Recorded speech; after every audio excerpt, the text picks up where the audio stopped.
E eu venho trazer aqui para vocês de primeira mão a possibilidade de vocês compreenderem do quanto é interessante nós pararmos para entender o que esse autor, o Seligman, ele traz sobre o desamparo aprendido. Dmitry, o que é desamparo? Desamparo é a crença central que eu disse para vocês é aqui embaixo, é o que construiu através da história do paciente. Esses incidentes críticos criam que ideia de desamparo? Qual que é o desamparo? Eu não sou bom o suficiente, eu não vou dar conta, eu sou vulnerável, eu estou fora de controle. São todas frases, são todas configurações, ilustrações em que o seu paciente ele traz uma ideia de incapacidade, de que as habilidades dele não são suficientes para ele lidar com o que ele tem que lidar na vida. Então é muito importante vocês terem essa consciência a respeito do desamparo.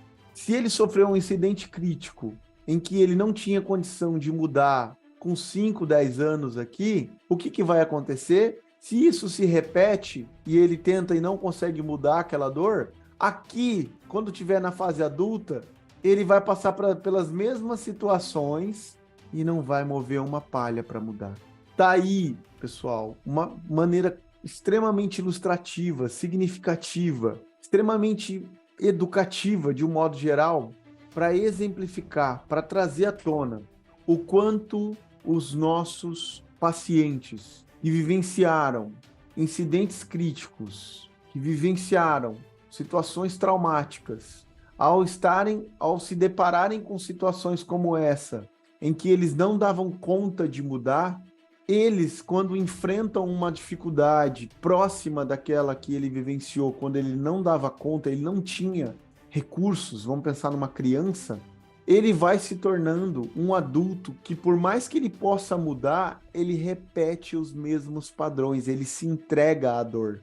Porque ele entende que aquilo é mais forte do que ele, porque em algum momento aquilo foi mais forte que ele. Em algum momento aquilo foi extremamente desgastante a ele. E aquilo, em algum momento, ele não dava conta de lidar. Então, quando ele recebe uma dificuldade, ele lida com alguma dificuldade, o que acontece com ele?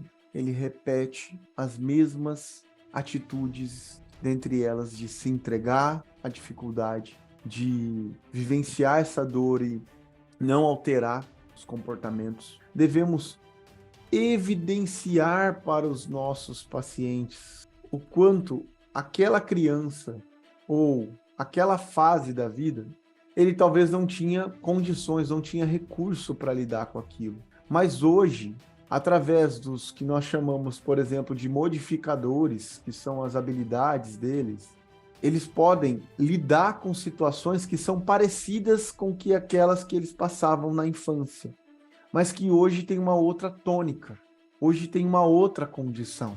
Hoje ele consegue, através dos recursos, das habilidades, não importa se ele tem uma habilidade, não importa se ele deu esse passo de estar na terapia agora com você, que é um passo fundamental para a vida dele. Se a gente for parar para analisar, esse movimento que ele está fazendo cria condições para que ele possa lidar com situações que antes ele não lidava. Por isso que é muito importante vocês terem as ferramentas corretas. Por isso que é fundamental que vocês estudem, que vocês se desenvolvam. Amole o machado. Eu sempre comento isso, até posto direto no meu Instagram, estudando diariamente, lendo, fazendo o meu momento de leitura. Amolem o machado. Se vocês não fazem isso, nós teremos dificuldade para que a gente possa lidar com tudo que nós temos. É muito importante vocês compreenderem isso. É muito importante vocês terem essa ideia do quanto o desamparo aprendido ele é realmente uma grande barreira para todos os pacientes.